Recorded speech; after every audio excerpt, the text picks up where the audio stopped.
Hey, what's good, everyone? We're back with Sneaker Convos, day 2 or 3. I can't remember at this point, but I'm up early on the West Coast because one of my favorite things about sneakers or trainers or crepes or kicks or whatever you want to call these things that we're all obsessed with is that we all have unique perspectives around the globe, and we all have turned this into something very unique in all of the different ways. And so I wanted to reach out to some people that I admire from over across the pond, as we say, and introduce you guys to this group that I think can maybe shed some light on a different way of thinking about sneakers. So I'm going to go based on the way I see you guys on the screen and let you introduce yourselves and say a little bit about you.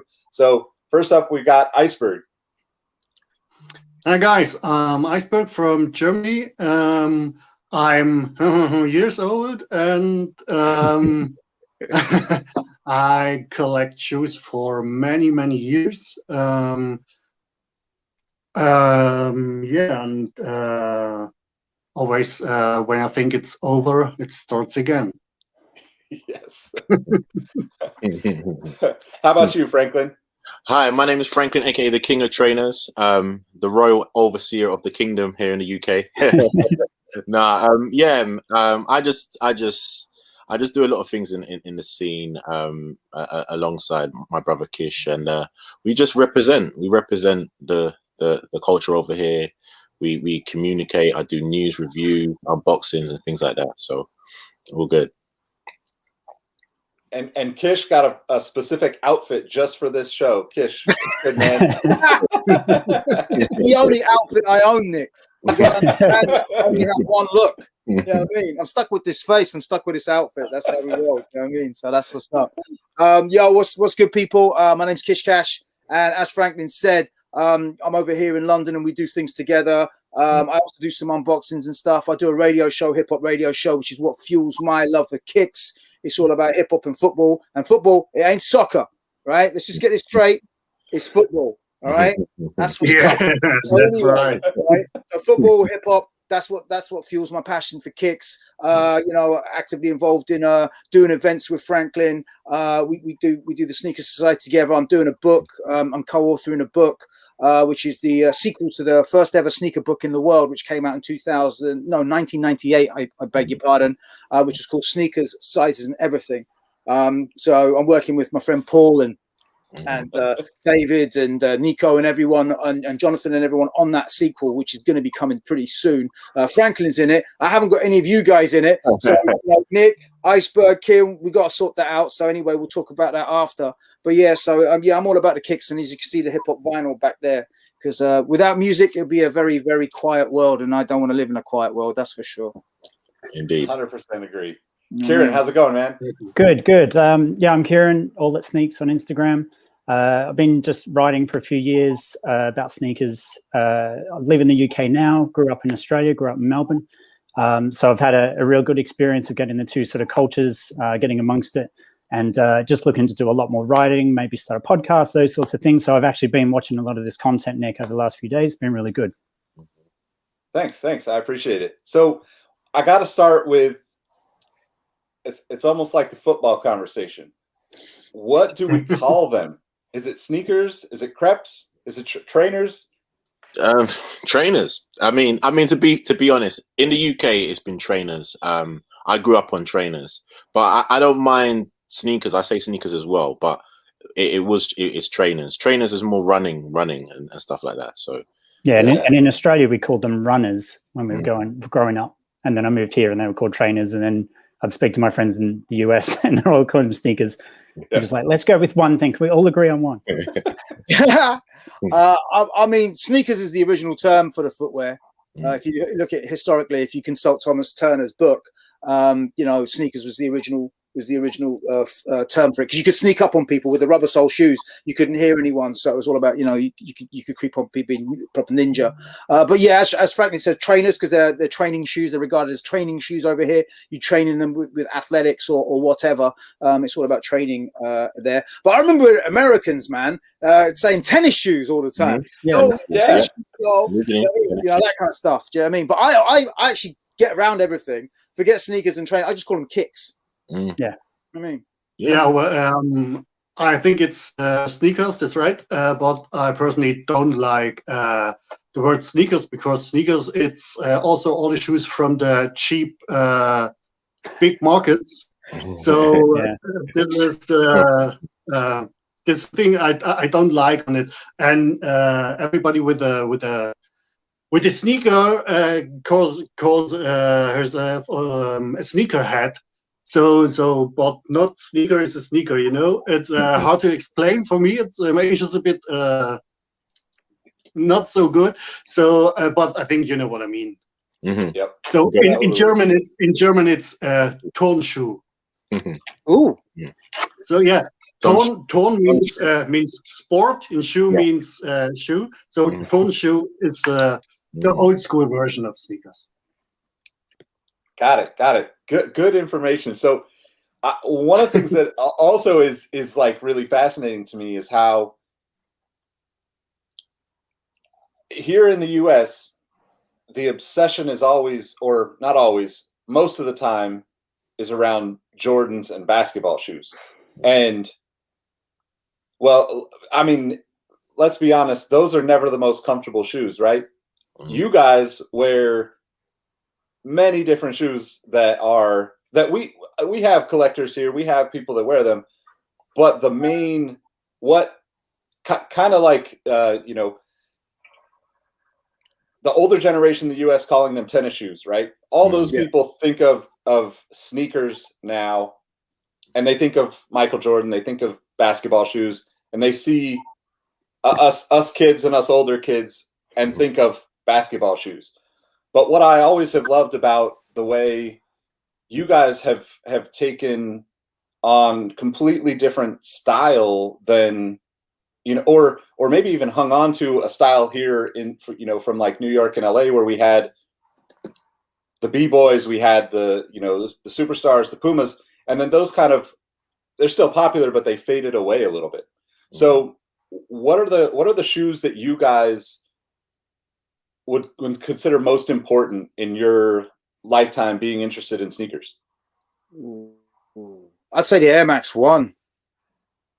Over here in the UK, I think Air Max 1, and probably in Europe, you know, was one of the baseline shoes that we all think that is absolutely phenomenal. I mean, when you look at the adulation that each brand new execution gets, you got like people, you know, sneaker dudes like Styles P over here who just fanatical, and Stevie Ryder, Soul Love, you know, who are fanatical about the Air Max 1, and how the fact you can pin roll it and you can rock it ragamuffin style. And for those who aren't familiar with ragamuffin style, it's basically based on Jamaican reggae culture and a little bit of infusion of hip hop, and just like, you know, kind of like that as you know, brought to the fore by people like the Demon Boys, a rap group, and London Posse back in the day. I'd say the Air Max 1, but then we love the Huarache as well. You know, I think there's a big contingent for the Huarache, Air Max 90s and all that kind of stuff. But one shoe that I see a lot here, though, which alludes, you know, and forgive me, you know, and Franklin can back me up on this, you know, probably, is the Air Force One, which is actually a basketball shoe. The Nike Dunk as well. But we're seeing so many people just gravitating towards the Air Force One. The Dunks just come back into popularity, but the Air Force One has been a constant, hasn't it? Yeah, definitely the Air Force One. I know I know people are gonna hate me for this, but then you have your casual sneakers that kind of stand the test of time as well, like things like Converse and stuff like that. So Converse, I don't think Converse has ever gone out of fashion, if I'm honest. It's always kind of consistently goes forward. And then like Kish says, the 90s, and the Air Force Ones, staple shoe. Staple shoe. Oh, 95s, basically 95s, TNs, 95s, the TN, 97s, 98s are getting a lot of flavor here. And one that used to get a lot of flavor here was the ZX series. The football casual still, you know, definitely on that tip as well. And Franklin and I love, you know, the Aqua 8000 that Jacques Sachang designed and everything. And obviously, you know, I think Carl Iceberg can go for that, and Kieran will, you know, see what that is. But I can see where Kieran's going with his appreciation of kicks, though.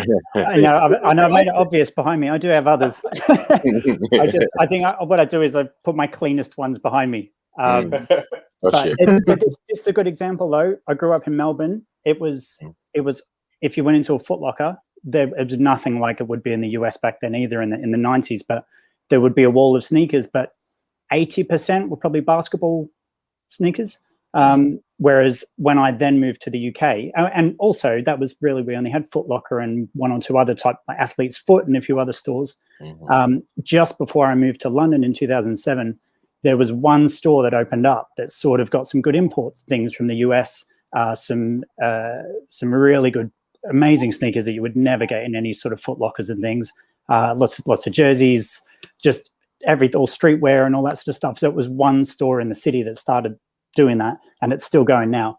But then I moved here, and there were so many amazing stores here, and that's what I loved. Was like you were saying about Jordans can't be the most comfortable. So moving here, having a lot of sort of Pumas, Reeboks, everything with Hexalite and all these amazing all these comfortable MX 90s, all these just flooding the stores here. It was, I loved it. It was a huge shift for me. Getting a lot of Sauconys, like Grid 9000s, things like that, and having the range of options. So in Australia, we may have had a few pairs, but that was probably it. Whereas I moved here, and you could go into a store and there might be 10 different colorways of a Grid 9000 or something like that. So it was a big shift for me, but that's still the child in me. I've still got all these pairs of Jordans behind me. The 33's most recent purchase, because I want to get back and shooting again. So I've got something clean I've just put away to get out once this lockdown's over. I think in Germany it was a little bit different as in the UK. The Germans came a bit later to Nike than the UK guys. So in the 80s, late 80s, I think. So I'm from East Germany. Not sure if everyone is what's the word? It's Familiar. Knowing the thing about it. So Eastern Germany was the war came down in 89, and so then it was a start for the East Germans to get sneakers as well. And for the first years, it was Adidas in the early 90s. It was big in Germany because the ZX series and the equipment series were very big in Germany. Oh, what's wrong with me? Can you hear me? Yeah. Keep going. Yeah. Okay. My picture is a bit wrong here at the moment. Okay. And all the guys in the stadium and the terraces wore Adidas, and the sneaker culture started for me at the terraces back then. I came to the Air Max series with the 180 and the 93, and before it was Air Max was not known. I'm a little bit confused because all the pictures stand still in my my. We can see you. We can see you. We see you in here fine. You can see you. I can only see pics from you at the moment. Oh, okay. Yeah. Okay. Well, we can hear you and see you, so you're good. Yeah, we can hear you and see you. Okay. Mhm. Okay, so it's a bit strange. maybe I should restart it again. But I think you're okay. we're okay. You're good. We're Yeah, good. yeah. Don't worry about it, man. We can hear you and see you. Okay. Mhm. So it's Okay. interesting. Was football? So let me say if go ahead and finish. I didn't hear anything about the BW. The BW, yes, yeah. I Oh, think yeah. Right, Caught a little bit of flavour, but the BW wasn't as big as like the Wasn't Air as Max big. 1 or the Air Max 90 Yeah. or the 95. But yeah, I mean, but the thing is about the BW is not all the colours work well on that shoe. There's only certain versions of that shoe that look good, in my opinion. but I think that the BW were very, very big in the Netherlands and in yes, I'm back. Fine, I can see you. The BW was very big in the Netherlands and Germany too. About the Gabber guys, the hardcore guys. So I think it's a shoe which was very important too. So it's so I speak for German, so I have to say the BW was. How I remember going to an exhibition about the coming down of the Berlin Wall when I was in Berlin about 3 years ago, and the BW was a bit of a focus there as well, which is fantastic. And the 180, as you said, because I think Germany received a version of the Nike Air Max 180 about 3-4 years ago, which alluded to the whole rave scene that happened in Berlin. Am I correct in that? I think it was the 180 was a good retro in the early 2000s. So then it was big in Germany. I think in the 90s it was always how I can say it. The guys at the raves were always the bad guys. With the bad business, and so you had always to wear the most expensive shoes. So you saw the MX 97 was big, then the 98, the MX Plus for sure. So I think it was more about you go to the shop, you look where's the expensive one, and that was the shoe you had to wear. So yeah, totally. It's the same here with the guys who are, so we say, involved in illicit activities that are not exactly legal. Yeah, they would obviously want to show off that they are bad boys and wear the most expensive trainers. Also, it was a way for them to launder their cash, so we say. It worked well for many reasons. Yeah, it was all about this guy's in biz. Yeah, you look at the shoes and you know, this guy is in business. That's it. I think that's why in America, I think is it in Baltimore, the New Balances were super appreciated because they were the most expensive shoes. Yeah, New Balances and the foam posits, when the foam posits first came out in 96, 97 era, that was, it's here $200. So it was $50 to $75 more than a pair of Air Jordans, and Air Jordans were already, well above everything else on the sneaker market. Yeah, because I think the New Balance, right? They were the first $100 shoe in the US. Yeah. Yep. The most expensive shoes in Germany in the early 90s. I think every brand had an expensive shoe. Was the Puma Disc. The Puma Disc. Very expensive. The Reebok Pump. So the Reebok Pump was $170 when it dropped. $170. I remember I chatted to Jack Sassang because I do a podcast as well called I'm going to plug this. Sorry, Nick. I'm going to plug this called Sneaker. It's called Soulful Sneaker Stories. I do it with my homie Jason Coles, who wrote Stan Smith's book, and we spoke to Jacques Sassang yesterday, and he explained that when the Adidas Forum came out, it was the most expensive basketball shoe in 1984. It was the most expensive basketball shoe at that. Well, the most expensive sneaker at the time. Wow. It was amazing. Yeah. It was crazy. I think it was over $100 back then in 1984, which was mad. That's crazy. Crazy to think that now, when we're talking about the prices of sneakers, $100 is nothing. Nothing. Nothing. Yeah. Man. Yeah, I'd be happy if a pair of shoes was $100. And it's funny, I still love, and especially in the UK, there's such a big sneaker market that you can find ones that you just really love, and they might just be on a discount rack. Like the very year I moved here, the very first time I went to a sneaker store, I got a pair of Puma Discs. They were £40, or they were something decent, and I just said, it's just, I love those finds are always a great thing over here as well, I think. Absolutely. Actually, talking about sneakers that are dope, that are under $100. The Puma suedes. I think is a fantastic shoe for anyone who wants to get involved with sneakers. I mean, it's this shoe that I associate with b-boying to the fullest, and I think you can get those. When you say, Franklin, would they be at a reasonable price these days? $69.99 starting, I think, up to about £80, depending on which ones, but it's a decent price. And a good range of colorways and stuff as well. That you can get for whether you want to downplay it or get a bright red That's it. And they go with everything as well. They drop, you can wear them with a suit, you can drop them casual or whatever. It's a good flex. Reebok do some fantastic shoes as well, at a very reasonable price. I'm so impressed with how they keep the quality at the price point that they have.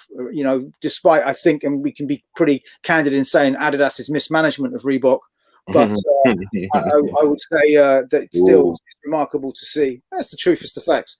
So you know, it's you know, I mean, you know, it's good to see that Reebok can still put out some fantastic product at a great price. That's a good point, because you know, we talked about this. I talk about this a lot on the podcast and the work that I do, where I like the hunt and the find and the chase. You know, it's almost as fun for me to go spend a day just going through stores, digging through vintage wherever I can to find something that I find interesting. And, you know, some of the brands, I would say Puma, Reebok, obviously people know New Balance for their quality for the most part. But even some of the Sauconys, a lot of those brands, you know, that I think we would traditionally say are runners, the popularity of them and runners, the price point and the quality that you get for the price is phenomenal, right? Like you can, you know, you can buy one on sale for $30 or $40 here in the States. That is, you know, up there in terms of quality with anything from the big major brands. Is that the same, you know, for you guys? Yeah, indeed, definitely in the UK. I mean, there's so many trainers coming out, like literally every week, that you will always find some deals. Like there's so many deals right now. So yeah, we have bargains all the time, and you know, across Europe, sometimes things get moved around, and you can find some really good bargains. I mean, back in the day, I would go to France a lot to just get trainers. I'll go to France to get trainers for cheap. Go to the Netherlands and just go to the outlets and just buy stuff for cheap. Yeah. So, yeah, TJ Maxx used to be a good, which you guys call TJ Maxx, but TJ Maxx used to be a very good stock. And the sale racks are like Foot Locker and Offspring, etc., and Size and that. You know, over here, where you just find so many gems. You just be like, a kid in a candy shop just going, yeah, 30 pounds. All right, cool. I'll have two of those. I mean, that kind of thing. TK Maxx is actually where I picked up those Puma discs. Yeah, but no, hunting for bargains as well. And we used to go to mom and pop stores when they existed, which I have to say is pretty tragic, with the way that mom and pop stores were actually the foundation for a lot of what we're involved in and why we're here. And the erosion of them is actually, and the prejudice attached to them is actually pretty shocking. But going into mom and pop stores, digging and just going through the racks, etc., or even going, hey, what have you got in the stock room that's not current? And then look at and the people who run the store, you know, literally it's their family business, looking at us like going, why don't you want the latest stuff? You know what I mean? Why do you want the stuff that hasn't is the old stuff? Do you know what I mean? And you used to be able to find those gems, but sadly now not so much. But I hear in LA, I haven't been to the Rose Bowl flea market, right? That is just crazy, right? Yeah, so there's a few I would say flea markets that like that one where, you know, now it's a little more popularized, so there's a lot of people, but because it's such a massive non, you know, sneaker enthusiast group of people that are selling there, if you're there early, you can definitely dig through some people that just aren't into it, so they don't know what that value would be to any of us, right?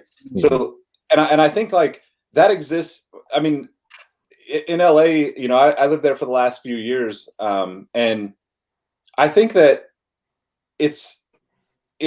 we're, at least in my opinion, we're kind of almost like we've almost seen that become too crowded with the vintage chaser to you know. It's like you really got to be up at 5 a.m., you know, when the door or when the gate unlocks to get in and you know, rustle through. But I think that's also part of going to stores in a sense, right? Like sometimes just being there at the right time when something comes out of the stock room, or knowing the person and saying, what's in the back? What's, what can you not get rid of now? Let me see that stuff. Because that, to your point about the mom and pops, that's the missing piece for this to me right now, is like, I want to go talk to the person that's like, this is the craziest thing. It's been sitting back here. I've only got one size left, and let's talk about that shoe. Because, but we've gotten to this point where everything moved to, the Nike app, the Adidas app. Everybody's putting it on your phone. Yeah. And one of the things that I wanted to do with doing this was just to kind of have a little bit more conversation with a bigger group of people, because we just don't do it anymore, right? We're all, we're all guilty of it. We all do it, right? I use my phone to connect with you guys. That's the only way it works, right? But at the same time, I want to just set it down, and I want to go, I'm a coffee. I mean, I am drinking tea now. We could go get some tea, but I'm a coffee drinker, and I say, let's go get some coffee and talk about this in person, right? Put the music on. Let's have a good time. Absolutely. I mean, you used to have forums like Crooked Tongues, where a lot of people from all over, I think that's where I first heard about Iceberg, man. Do you know what I mean? It was like the Crooked Tongues forum, and all the people. Franklin was on there. I don't know if Karen was on there. Nick, I don't know if you was on there, but it was just I was on there. Yep. Yeah, and all these different people from around the world, and store owners and everything, just chatting, and there was less prejudice attached to stuff, and it was honest opinion, debate, honest opinion. You weren't accused of being a hater. If you didn't like something and you could qualify why you didn't like it, then it was okay, cool. You think that, and then somebody else can think on a different tip. And I think Nike Talk as well, but Nike Talk was pretty much how it, for what it stands for, is very Nike orientated. Whereas Crooked Tongues, and I think the Sneaker Freaker forum as well, for Woody Sneaker Freaker magazine forum, I think you had a lot of conversations going on with a lot of different people about a lot of different things, and even off sneaker subjects as well, off topic things as well. And it just added so much more to the culture, I felt.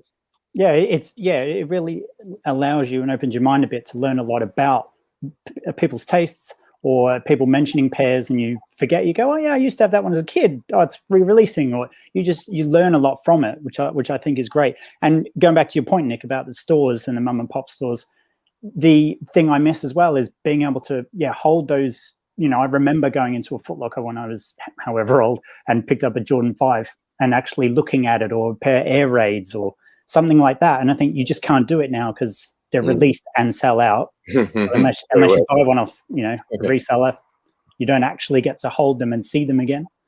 I think the thing that I like is when I travel to different places. Like when I go to Croatia or one of these different places, and this is all through the love of trainers, it's taking me around the world. I get to find stores that, because you go to a certain place, they don't know about that particular store. I just go and I'm like, it's like heaven. Yeah. So traveling for me is part of the fun now. Yeah. It's not the same today when you go to the sneaker shop. It's you can't talk about every single shoe because it's too much. So this is what kills the fun in these days. If I remember when I bought my first Air Max, it was a Air Max 93. I saw the Air 180 on the feet from a friend of mine. So I had to go the next Monday to the sneaker store. It was a sports store, not a sneaker store. I had to ask for the shoe. I told the guy from the store what shoe it is, what I mean. And he told me, no, that's not longer available. But we have another one. And he showed me the Air Max 93. And I saw that bubble and I thought, oh, crazy. And the guy was overwhelmed about my enthusiasm.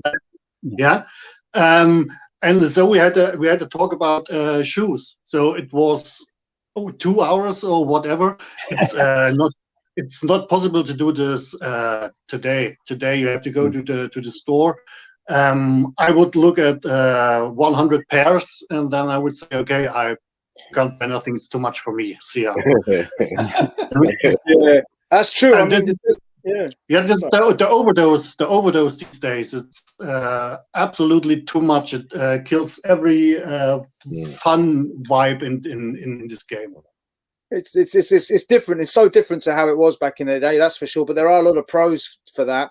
But you know, one thing, I mean, we're never sport for choice. Now sneaker culture is in such a healthy position that we do have so much choice. We have the new product, the old product, the different executions, etc. And we have stuff that we dreamed about as kids, and now we can have it as well. So there is that to it. But yeah, I mean, you know, there's very few spots that you can go and chill out. I mean, I chill out in Foot Patrol quite a lot, and those guys are great. And you can hang out and you can talk and stuff like that. But yeah, it's a bit of a strange one when it comes to that. One thing though that I've noticed is that, and Iceberg said it right, is that you used to be able to go to the store and it was a sports store, not a sneaker store. It was a sports store, right? Correct.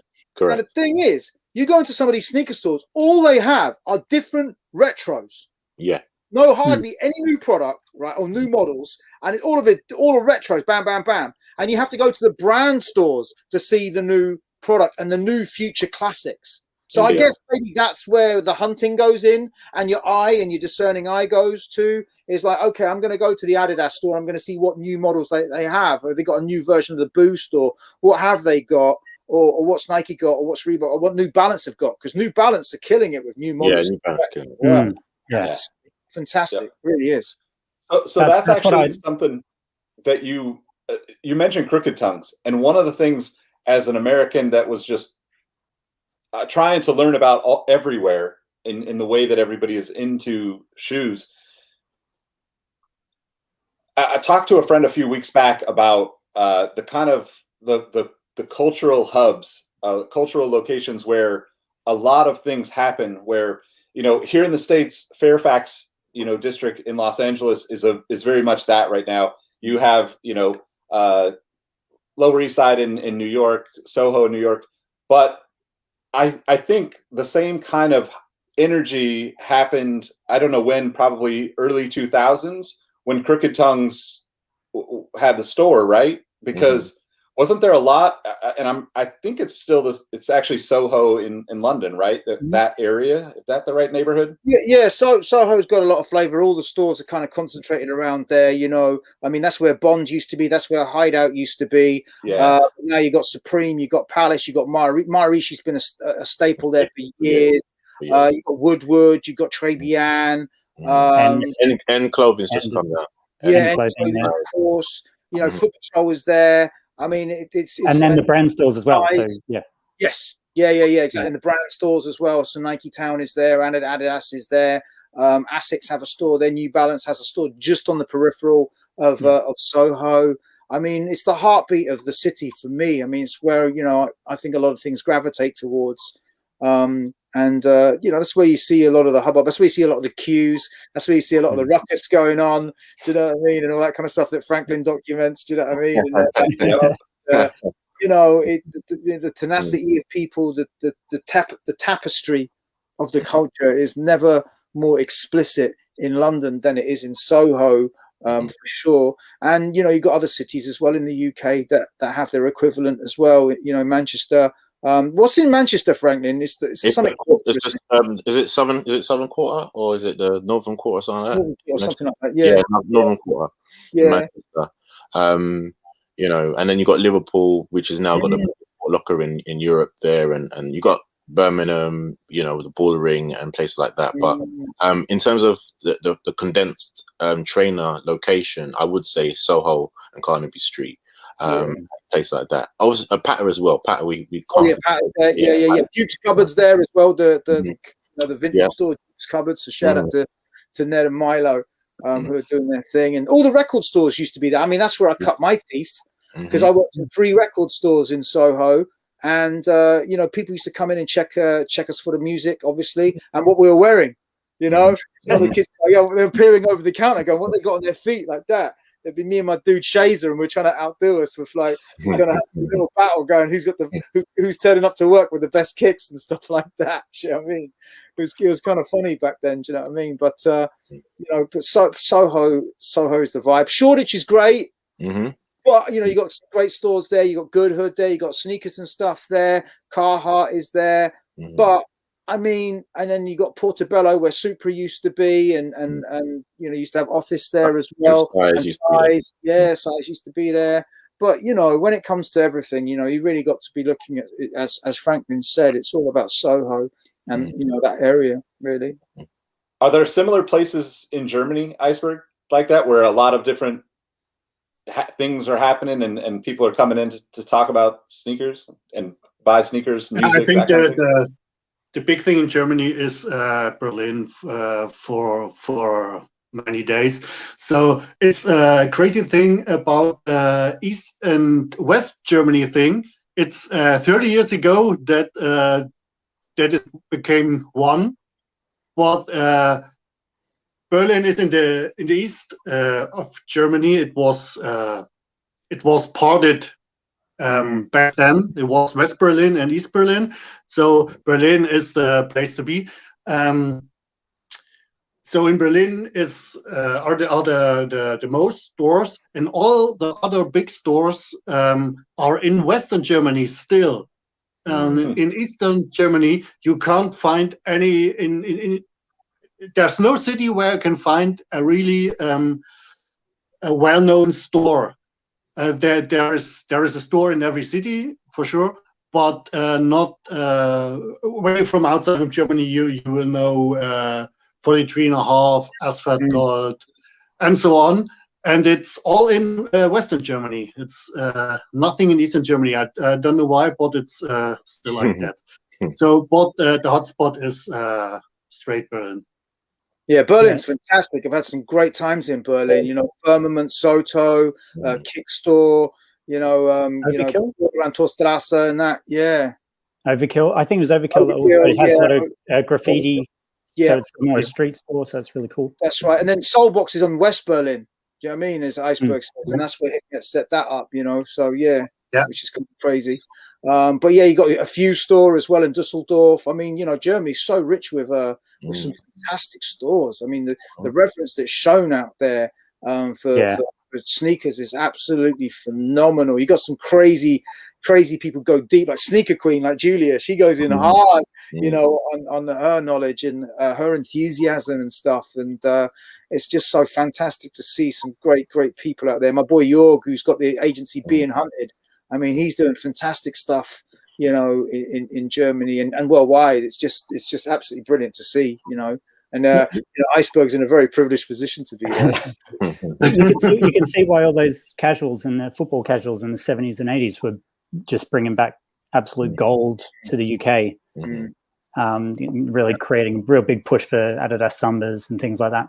Yeah, totally. Germany had so many. I mean, I used to see Adidas that I wanted, and you couldn't get it in the UK because Adidas's distribution wasn't as good as it was in Europe. I'd see stock in France, obviously, because, you know, I had Adidas made in France there, and I'd be just bugging out. And then, you know, you'd see the stuff that, you know, some of the Germans had, and I'd be like, I want those basketball shoes. I want those. And you couldn't get them. So Adidas, you know, in the 80s, Adidas was like, it was like, do you know what I mean? Yeah, trying to find a pair of Rivalries or a pair of Centennials, you know, or Concords, or anything like that.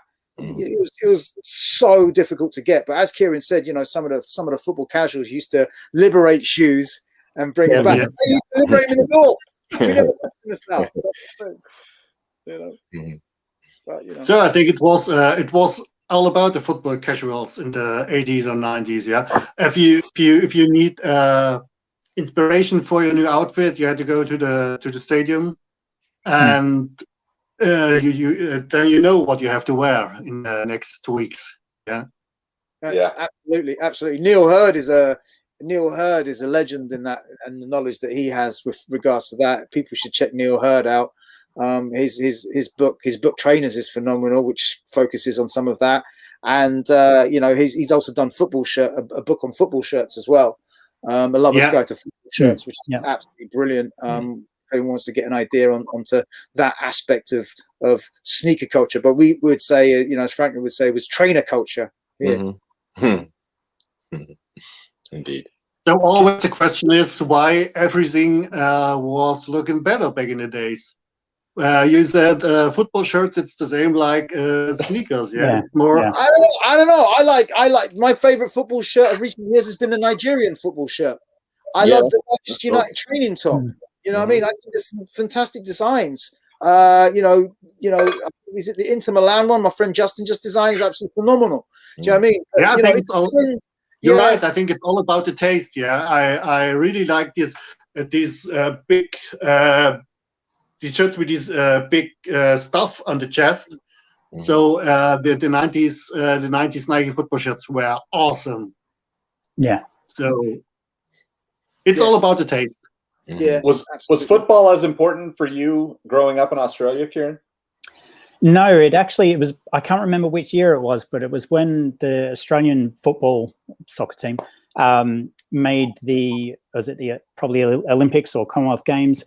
And then when I did a trip back to Australia, a lot of Aussie rules football grounds, like Australian rules football, they've been changed into soccer pitches. So there was a shift, and now it's getting quite big over the last 5 to 10 years. It's really taken a jump. But when I was growing up, it was really basketball, Aussie rules football, and rugby. They were the sort of three big sports throughout Australia. Basketball is still quite big. And cricket as well, of course. Yeah. Mate. Oh, yeah. How did what are you saying, dude? Yeah. Cricket, it was huge. So I think that's why Australians are good at sport in general, because we've had sort of a range of sports that we all grew up playing all the time. Then we had sort of a variation of what shoes we liked as well, because like you were saying before, the different phrases we would use for them. I would like some tennis shoes, like some Agassi's and things like that when I was growing up. But I played a lot of basketball, so I had a lot of that. But it wasn't as sort of highly rated. But basketball was the biggest thing. I'm the youngest of 9, and we all played, including my dad, we all played basketball. So that's where I got a lot of hand-me-downs and things like that as well. So I was one of those guys who couldn't always have the best sneakers because, it wasn't a lot of money going around at the time. So to grow up and grow into some of my brothers and sisters' pairs of Jordans or things, once they started working, that was seemingly the first thing they bought. So amazingly, I was able to get it, Olympic 7s and things like that. Nowadays, I think, I can't believe I used to just borrow them off my sisters. I used to borrow them and wear them to school. So I think that's why I have all these now, because I couldn't have them back then. Oh, man. The amount of shoes I gave away, boom. I remember I giving my pairs to my dad. He ended up doing the gardening in them, and it'd be like, oh my gosh, now it's like, oh my, But anyway, whatever. It is what it is, Yeah. I think used to skating. I used to skate in shoes, just shred them up because grip tape, etc. And it'd be, oh man, what did I do that for? But hey, we wouldn't be here now, so that's what it is. Yeah, exactly. So you mentioned skateboarding. That's kind of interesting, right? The dunk here in the States became such a staple in the skateboarding world. But there was a lot of pushback originally, right? Because especially skateboard stores, the mom and pop skateboard shops were anti-Nike when that happened, when the dunk, early 2000s, because that was the big business, and they wanted it to be. It was a very small community, and every neighborhood had its small community store that supported that and had their people that went out and rode. Do you think that I guess that was skateboarding also, as that for you guys growing up, probably came up a little bit later. For me, it was a little bit later in the growing up, just because basketball was mainstream popular, so you saw it on television, as a kid. And then once you got outside and started exploring, you found BMX and skateboarding and all sorts of other trouble. Was that stuff important to you guys growing up as well? And if so, what sports, how did the sport relate to your interest in sneakers? Well, for me, football was the first sport, and it always will be the first sport. Basketball, I started playing that at youth club and used to play it. But at the same time, we were skating as well, and you'd skate in shoes that you could play basketball in. Do you know what I mean? So it kind of went hand in hand, as it were. So I'd say football number one, and then it's got to be tennis. It's got to be tennis. Tennis. Well, I could never play tennis really well, but I loved watching tennis. But as Franklin said, the 80s was informed by tennis style. It was the only sport that was on TV. yeah, true. Wimbledon, and the Grand Slams are all on TV. You could see Bjorn Borg play, you could see McEnroe play, and you could see what they played in. And I know Franklin loves it because his whole collaboration with Aless is based around. Around tennis, because the thing is, tennis was the massive thing. You had the sweatbands, you had the Sergio. If you could find Sergio Tacchini or Fila, or you could afford Lacoste, etc., you was baller, because that was level. You know, your Adidas, Puma, and your Nikes, and that was this level. Your Italian sports brands and your French sports brands, which are all linked to tennis, were like more expensive. And it was like, you know, that was the trick right there. But skateboarding culture, absolutely phenomenal. You know, watching you know, when you see like you know, some of the you know, the Bones Brigade videos, or you'd see Mutty Gons, do you know what I mean? And like see the Streets of Fire and all that kind of stuff. And it was just mad watching that, do you know what I mean? And really failing to emulate anywhere near the level that you know, I mean, we can dream. You see Christian Rosso doing his thing, Caballero doing his thing, and Natus doing his thing, and I mean, you know, it was a vibe. But it's mad when you watch some of the skate videos, because they were wearing. I mean, when you see that skate scene. Oh crikey! What's the film of the skate scene? There's a film of the skate scene. Caballero and all the Bones Brigade are the actual skaters in it. They were in Air Jordans. Oh, Animal Chin. Yeah, Search for Animal Chin. Yeah, Animal Chin. Yeah, Search for Animal Chin. But no, there's a Hollywood movie as well where the Bones Brigade are in it, and they're skating in it. I can't remember what it is. Oh my god, it came on TV like not that long ago, through lockdown, watching all the old films. Yep. But seeing that was kind of interesting. I think the early Airwalks probably modeled themselves on those high-top basketball shoes. Yeah, that's a good point. You know what I mean? Yeah, in Germany, I think it was all about football. It's also a thing about the age. So I'm a bit older, so I would say the American sports like basketball, football, whatever, came in the 2000s more to Germany. So, but I remember I saw the basketball finals, the NBA finals in 1996, Sonics versus Bulls. So because it was in free TV in Germany.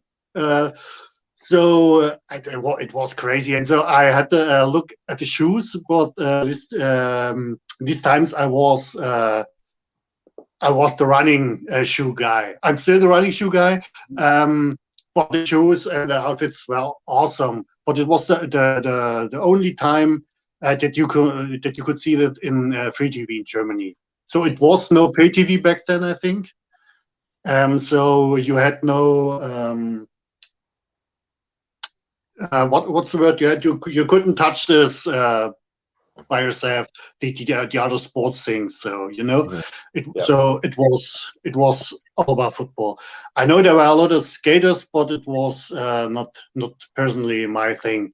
I was on a skateboard for one time for 2 seconds.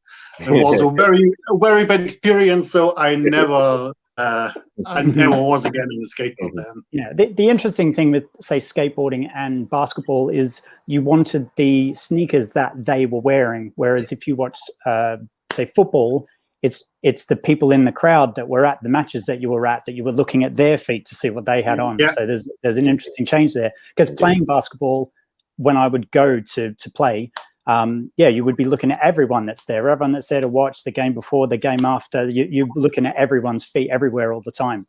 So I think there's a big difference there. Yeah, the things changed. So back in the days, a shoe was a tennis shoe, running shoe, basketball shoe. Nowadays, it's a lifestyle shoe. Lifestyle, Indeed. Yeah. Well, the man I got told about the Huaraches, right? The new recent retro of the Huaraches, they've actually brought back, right, all the original elements of the Huarache. You can actually run in them. Because the one thing that they've done is on the sole unit, because the flex points used to have the rubber, because they used to be cheap, you know, when they did the retros, used to have the attachment there. But now they've removed those. So the flex points actually flex. I think the pylon compound that they've actually put in the Huaraches as well. I think my boy Carsten, who worked on it, he told me this. And he goes, they completely made that they went back to the OG, trying to bring the OG shape back, but the materials and the strap on the back is a lot stronger as well. Yeah. So these things, it's kind of mad. But yeah, as Iceberg says, it's mad that all these shoes that we grew up with are now lifestyle shoes. You know, yeah. They were kind of lifestyle shoes back in the night. Well, me and where I'm from, it was a street shoe, so you had to wear it for the streets. And to be fair, you had to wear the best trainers to get the girls. That's how it was. You had to, if you had a nice pair of trainers on, it was a kind of talking point, to kind of start conversation with girls. So, it kind of was, a street shoe. And for me, playing basketball, I had to try and back it up. If I was going to wear a pair of $220 pair of Jordans, I'd score a few points. It's a game, Kieran. Yeah. When you were in basketball, you had you had two reasons to buy a shoe. One for performance or to play basketball, and another reason they have to look good. If you were only a guy, you go to the stadium, you only have a shoe to have that look good because you don't play in them now. Yeah, exactly. And I used to. It's funny, like I've been a sneakerhead forever, but I never thought about it till the last 5 or 6 years, really. Like it just was always there. Like you say, going to the stadium back then, I used to take them in a bag and I'd wear just my older pair of basketball shoes to the stadium and change into them, which everyone would do now. And it's a thing. But back in the day, like everyone was just wearing their shoes all the time, every day. But I always, I got home after every game and I cleaned them. And so it's one of those things. I think I sort of differed from my friends that way. Yeah, rotation game was a lot tighter back in the day because you couldn't afford as much. Yeah. You didn't have many pairs in play, and obviously you didn't care. I used to skate in half of my stuff or play football in them, and I used to do everything in them and go to the club in them and everything. And you used to clean them up, to make sure they look fresh. We'll still do that now, but yeah, I mean, as Franklin was saying as well, one of the key things is you wanted to flex hard. It's a whole hip hop thing. Yeah, I mean, if you're gonna heavy, the whole fit had to be immaculate, had to be on point, top to bottom, bottom to top, and it's the same with the football casuals. The football casuals is that thing as well, because, all the football casuals I knew were older than me and informed the style choices. That is, make sure. That's why when you're looking at technical jackets, when you look at like one fantastic publication I love is Proper Magazine that my boys Neil and Mark do. And all the tech jackets they have in there, they're all about tech jackets. And when you see your Liam Gallagher's and your Ian Browns and all those all those artists from Manchester and everyone who gravitates from up north, it's all about the tech jackets. Obviously, the weather is a lot harsher up there in comparison, and you need the tech jackets. You need to be wearing your North Face. You need to be wearing your Stone Island. Your Arc'teryx and whatever else is Haglofs, I think, is getting a lot of flavor up there right now as well, quite deservedly so. But yes, it's interesting to see how sometimes where we are kind of informs our style choices as well. So when Kieran was growing up doing all those sports, I mean, for Franklin and I to do sports in this country in the winter, I weren't doing no sports in the winter. It was great. I ain't kick about in the freezing cold when it's raining down. But Kieran could go probably play ball in Melbourne most of the year. Yep. You know what I mean? Whereas when you're living in London and whatever, if you want to go play outdoor basketball, well, you've only got a certain window. If you want to play football in the park, you've only got a certain window because you haven't got the money to go, and hire out a pitch in the youth, in the centre, in the sports centre, etc. For you guys to do everything. So that comes into play as well. But I think that's why we like in this country as well. It's similar to New York, Baltimore, and Washington and Philadelphia in America, and presumably certain parts of Germany. Is I love outdoor gear. So that's why I was always about the outdoor ACG stuff and all that kind of stuff, Timberlands and all that kind of stuff from early as well. And obviously the rappers and all that also were focusing on that because it looked rugged and it performed really well in the environment they were. I couldn't imagine that people were walking down Fairfax in the 80s and early 90s wearing Timberlands. Or Gore-Tex Air Force Ones. Nope. I mean, I grew up in California. I lived in I've moved a lot. I've lived in Detroit, New York, LA, but I've Colorado. Wow. But I've mostly been in California, my entire life. And one of the things that is always my choice is always a hoodie and shorts, because I want to be able to show off my shoes. And the weather here allows it most of the time, even in the winter. I mean, it's rainy and cold now, but most of the time I can get away with that here.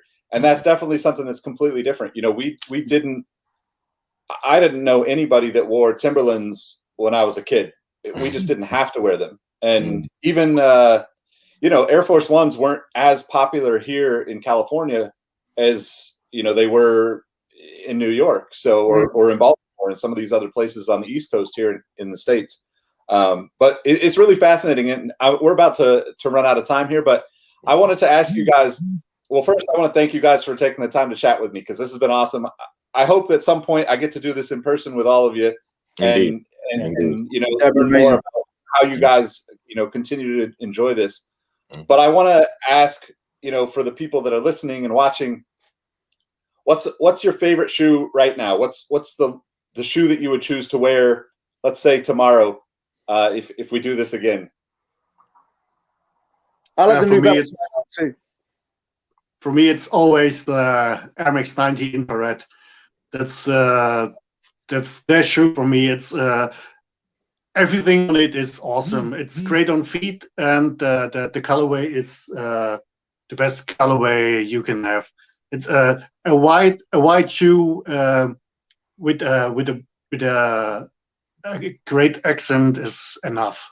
I don't need 5 or 6 colors on the shoe. I like it straight, and so this is the shoe for me. Me, I'm gonna be biased and say my own collaboration. To be fair, with a less. So that was my answer. Yeah, that's the shoe I'm gonna go with. But no, I mean, like Iceberg said, the Air Max 90 is a staple shoe. I love so many shoes, the Jordan 4s and stuff, but I'm gonna go with my own shoe for that particular question. Oh, well, if you go with your own shoe, then I'm going to go with my own shoe that hasn't come out yet. I'm doing Kangaroos. I'm doing a shoe with Julia, Sneaker Queen, Kangaroos. And we're just finalizing the details now. And Kangaroos, for me, the quality, the craftsmanship that they put into every shoe is absolutely phenomenal. Premium materials really give New Balance a run for their money, and Diadora made in Italy and all that level of stuff. Do you know what I mean? It's I mean, I always look at New Balance made in UK in Flimby and the made in USA stuff in Boston as being the pinnacle stuff. Well, what Hummel are doing with the Kangaroos line is absolutely brilliant. The suede, the leathers, everything. It's absolutely incredible. So I'm going to put that out there. But until then, it's all about New Balance 992s. I need a new pair of Kangaroos, so I'm looking out for those, Kish, now. All right, that's what's up. That's what's up. Grid 9000, Saucony Grid 9000 for me. Odd choice, not expensive or anything, but I did a post on it a while ago. Just the range of colorways are so fire. Some of the changes of textures on them, they absolutely so comfortable. Look good with jeans or shorts. Like they're just they're breathable. I love them. There's great new brands out as well at the moment. On Running are doing fantastic stuff. Hoka are doing some fantastic stuff are coming into play. I mean, it's a very interesting time. There's Roscoe Mar, the ethical shoe, but it doesn't look ethical. It looks really dope. I mean, there's some great options right now. We're very spoiled indeed. Yeah, I agree. Guys, it's been a pleasure chatting with you. Well, I guess let's make sure that everybody knows where they can find you. Maybe share your Instagram and we'll get out of here. Just the last thing. I think you're all at home. What's on your feet at the moment? I'm there. Come on, show it. Me, I've got my socks on. I got socks on too. I haven't even stepped out of the house yet, man. Like you do those newsreaders that only see the top half. Yeah.